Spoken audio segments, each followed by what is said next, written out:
Indigenous Rights Radio, because knowledge is power. Remember your children, remember our future, remember your children, remember Mother Nature.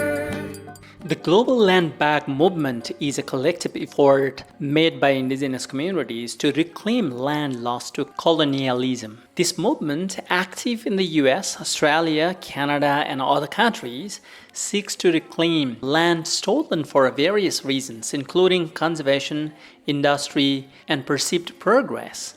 Journalist Joseph Lee, the author of a book titled Nothing More of This Land, focuses on his community, the Aquinnah Wampanoag, who are working to reclaim their ancestral lands on Martha's Vineyard, which have been largely lost to expensive vacation homes and high property taxes.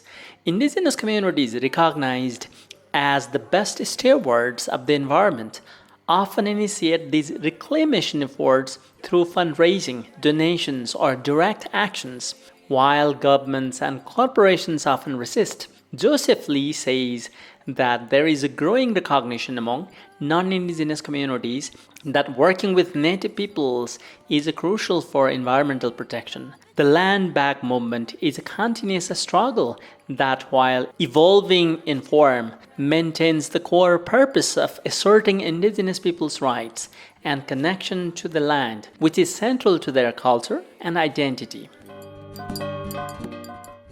My name is Joseph Lee. I'm a Aquinnah Wampanoag journalist based in New York City. Land Back is in many ways a global indigenous movement to reclaim land that was lost, stolen, degraded, violated by colonialism and colonial forces. And as we know, those colonial forces have existed across centuries, across generations, different eras. Sometimes it's land theft in the name of conservation, sometimes land theft in the name of industry, land theft in the name of progress. There are all sorts of things. And so Land Back is a movement, I think a global movement, led by indigenous communities to take that land back. And here in the U.S., Land Back has existed in many forms. There's tribes who are raising funds to buy back their land. There are tribes who are getting land donated back to them. And it's all trying to reclaim land and reclaim stewardship and remake those connections to land and to community. And I think it's part of a really exciting moment globally where indigenous peoples are doing this across the world. So my book, Nothing More of This Land, talks about my community, the Aquinnah Wampanoag, and where we're located is a small island called Massachusetts on the east coast of the United States.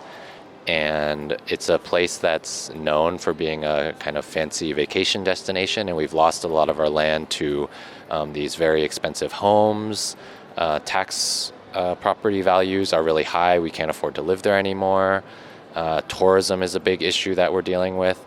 And so that's the story that I begin to tell in the book and try to unpack our relationship with land and how we've lost land, but also trying to reclaim land. And we've reclaimed land through a number of processes, sometimes buying it, sometimes being given land. But there's always more that we're trying to do. And then to be able to use that land in a way that makes sense for our community. And then in the book, I go from my own tribe and our community to broaden out into this national and international conversation of land back, indigenous rights, sovereignty, and trying to understand what that looks like and all the different approaches different tribes, nations, and communities have, and trying to learn from each other, because I think this is it's a global struggle. I think in the U.S. there are different examples. One of them that I could highlight is we see now that, we know that indigenous peoples are the best stewards of land. They know environmentally what the land needs and what makes sense for the land and for the people and the animals and the water. And in the U.S., there's a growing understanding from non-indigenous communities that indigenous peoples are the best stewards of land. And because of that, it's opening doors for us to allow people to see, if you want to protect and conserve the environment, you need to work with indigenous peoples and you need to let them have some sort of control or input over the land.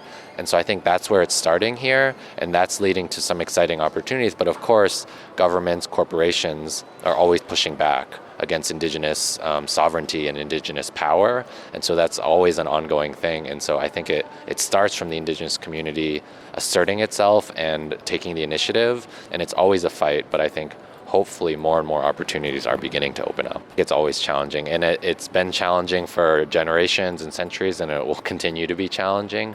But I also think that there's a lot of hope and inspiration, and Indigenous peoples are always pushing and trying new things and innovating.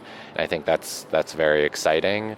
And, I think the challenges evolve over the years. We've talked about maybe it used to be more violent theft and industry, and now it's taking the form of conservation and supposed environmentalism. And so we see the form changes, but I think the purpose is the same, and the purpose is to strip Indigenous peoples of their land and rights.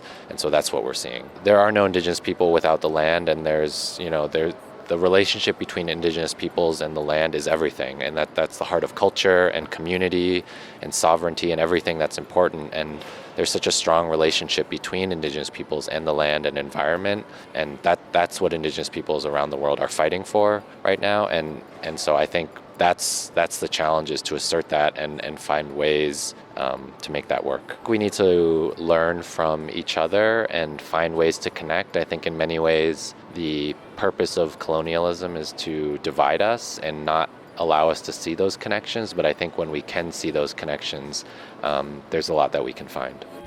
Remember your children.